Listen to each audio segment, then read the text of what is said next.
Lo intenté todo, definitivamente no puedo grabar con un guión, es aburrido. Desde los inicios, las personas se tuvieron que organizar para evitar que todo fuera un caos. Para cada nuevo cambio que se aplicaba, se establecía un nuevo sistema de reglas. Cuando salió el dinero, se aplicaron determinadas leyes, o por ejemplo, para cuando salieron las armas, se tuvieron que aplicar reglas para que no simplemente fueras por la calle y mataras a alguien. Pero siempre hay un pequeño porcentaje que está destinado a saltarse estas reglas. ¿Por qué motivos? Bueno, pueden ser muchos. Por más poder, para obtener más dinero, para escaparse, o el que me interesa más a mí, la curiosidad. El poder que puede tener una incógnita sobre un animal puede hacerlo cometer errores, muy graves errores. Esta gente que siempre busca evadir o saltarse las reglas no necesariamente son rebeldes o gente que simplemente quiere romper el orden, porque gracias a esas personas es que todo el sistema de reglas tuvo que ir avanzando y mejorando. Gracias a ese pequeño porcentaje es que hoy no podemos robar y no ves a dos chabones cagándose a espadazos en la parada del colectivo. Es la condición humana, supongo. Pero no es que cuando salía algo nuevo automáticamente ya tenía su sistema de reglas, sino que las leyes se iban escribiendo en base a las evasiones. O sea, sí, pero no. Sí venían con unas reglas starter pack, pero después se tenían que escribir más cuando alguien se las saltaba. Entonces, cuando sale algo nuevo puede ser usado para lo cotidiano o para intereses propios. Es como la variable del cuchillo. Te pueden dar un cuchillo y usarlo simplemente para picar un par de verduras o para hacerte una penta. Pasó con la salida de los autos, los monopolios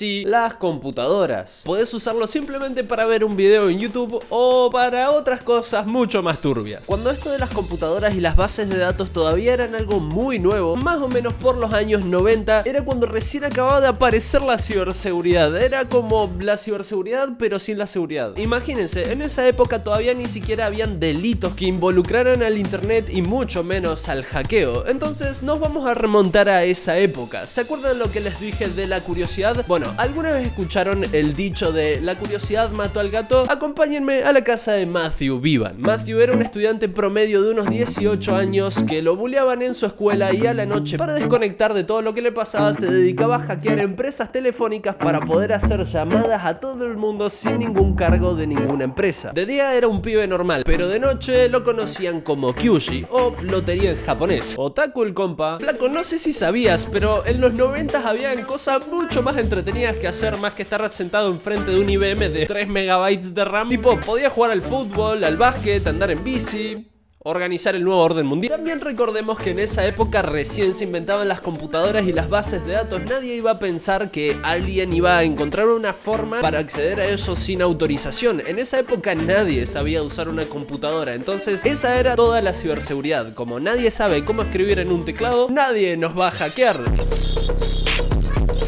Un día normal en la vida de Kyushi se encontró con una comunidad de hackers que se hacía llamar The Legion of Doom, o la Legión de la Perdición, pero mejor la llamamos la Legión. Un grupo en el que encontró a alguien más como él, pero aún más. O sea, a ver, los pongo en situación. Si ya Kyushi hackeaba empresas telefónicas por entretenimiento, este guachín hackeaba bases militares por entretenimiento y para burlarse del sistema de seguridad vulnerable que tenían en esa época. Chabón, estos pibes todavía veían los Backyardigans y en el espacio publicitario te hackeaban a la Fuerza Aérea. El compañero con el que se encontró se hacía llamar Datastream Cowboy o el vaquero de datos. Era un simple estudiante de música de 16 años que se dedicaba a hackear bases militares, laboratorios, pero hay una razón más importante por la que este dúo se unió y era que tenían una curiosidad. Durante la década de los 90 era cuando las PCs empezaban a avanzar tecnológicamente a pasos más rápidos y fue una de las épocas más potentes en las que empezaron los avistamientos de ovnis, naves, nuevas tecnologías, época en la que la Guerra Fría estaba llegando a su final y en la que la tecnología de los ejércitos había evolucionado un montón para prepararse para otra posible guerra, sobre todo si nos referimos al espacio aéreo, los aviones de combate. Con todos los avances y nuevas aeronaves en el cielo, empezaron a aparecer los primeros objetos voladores no identificados, en los que no se sabía si realmente venían del espacio o si eran un avión enemigo de otro país. Y también cerca de la carrera por ver quién llegaba primero al espacio entre Estados Unidos y la Unión Soviética, en la que el humano entraba por primera vez en contacto con el exterior, época en la que empezaron a nacer las conspiraciones sobre vida extraterrestres y ovnis, porque hasta ese momento la humanidad no sabía si éramos la única vida en todo el universo. Entonces, con todos estos avances tecnológicos y la carrera por llegar al espacio fue cuando se empezaron a encontrar con un montón de preguntas sin respuestas. ¿Qué son esas cosas que vuelan en el cielo? Un avión no podría moverse así. ¿Serán los rusos que nos están atacando? No, escuché a alguien decir que existe una tal área 51 en donde hay naves espaciales extraterrestres, la época de las conspiraciones acababa de empezar. Tanto a Kyuji como a Cowboy los perseguía una gran incógnita. ¿Qué son los ovnis? ¿Hay vida extraterrestre? Y gracias al poder de esa pregunta sin respuesta, porque los gobiernos archivaban y dejaban toda la información confidencial, fue que estos dos se unieron para intentar conseguir información sobre los motores a propulsión antigravedad. Sé que muchos pensarán que estoy hablando en chino, paso contexto. Los motores de propulsión antigravedad son los que se creen que tienen los ovnis para desplazarse a esas velocidades y de esas formas por el aire. Entonces fue así como en esa época este dúo empezó a usar todos sus dotes de hackeo. La Legión empezó a ponerse manos a la obra y escúchense lo que hicieron estos dos porque es una locura. Hackearon bases militares de toda Europa, centros de investigación nucleares de Norcorea sin que se dieran cuenta, a la OTAN, a la USAF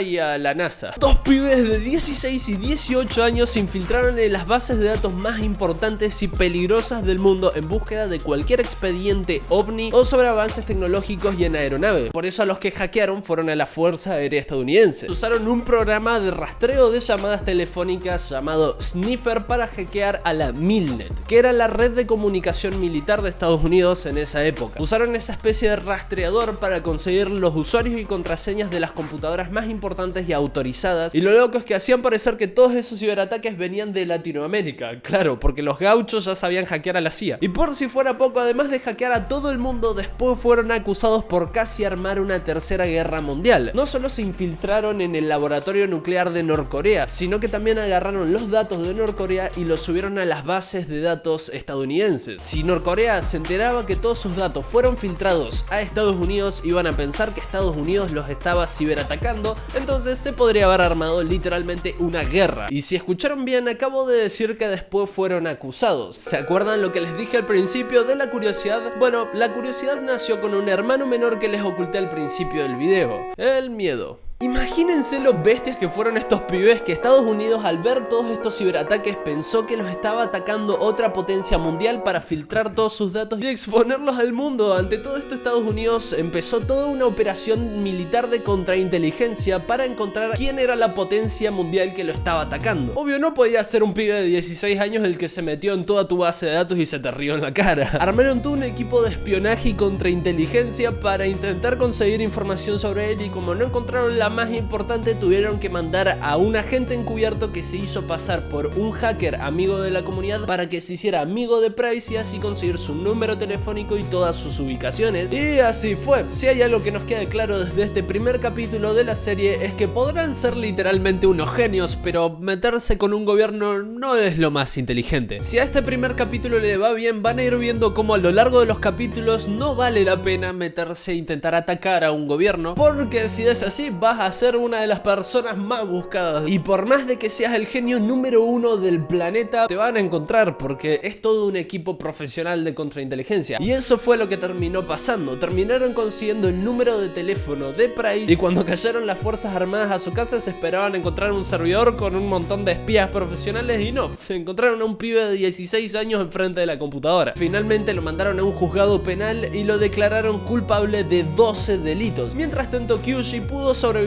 2 años más en libertad hasta que revisaron el disco duro de su compañero y finalmente lo encontraron. Los dos hackers más peligrosos del planeta eran un estudiante de música y un inseguro que querían saber más sobre los ovnis. Con esto concluye la primera entrega de Cyber Wanted, que no va a tener un segundo capítulo si esta primera entrega no llega a 30.000 views. Así que queden ustedes si les cuento cómo un chabón hackeó el centro de inteligencia más importante del mundo. Me voy a comer, acuérdense de seguirme en Instagram y en Twitter. Mi nombre es Max, gracias por verme un día más y nos vimos.